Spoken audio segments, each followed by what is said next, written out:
President Trump ramped up his attacks on Democratic Representative Ilhan Omar today. Yamiche Alcindor begins our coverage.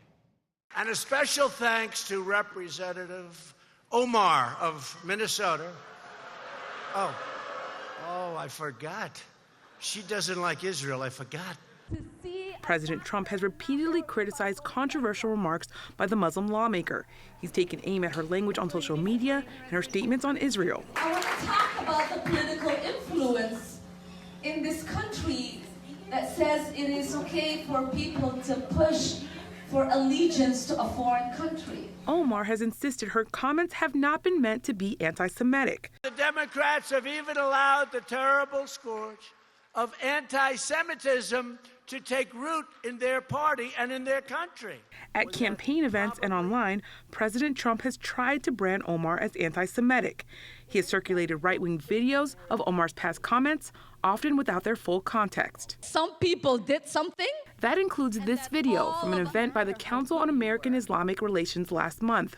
There, Omar referenced the 9/11 attackers as some people who did something. Critics, including lawmakers, have accused Omar of downplaying the terror attacks that killed nearly 3,000 people.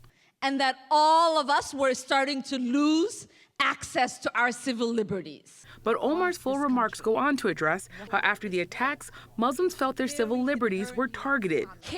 Then last Friday, President Trump tweeted a video of the 9/11 attacks alongside Omar's comment. He wrote, quote, "We will never forget." It unleashed a bitter debate and reopened old wounds over the attacks.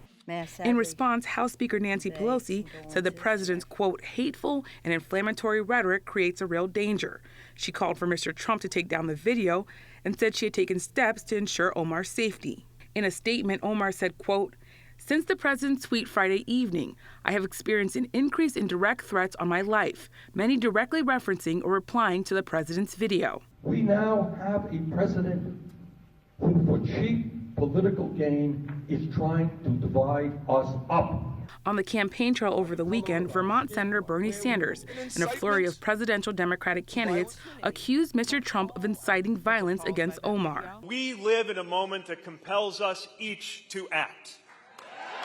South Bend, Indiana Mayor Pete Buttigieg, who officially kicked off his 2020 campaign this weekend, defended Omar. The Navy veteran who served in Afghanistan wrote on Twitter that terrorism, quote, "can only be defeated if we have leaders at home who can diffuse its capacity to sow hate against Islam or against any number of others." America has a choice. As the 2020 campaign continues, former Massachusetts Governor Bill Weld, a Republican, today announced his bid to challenge President Trump in 2020.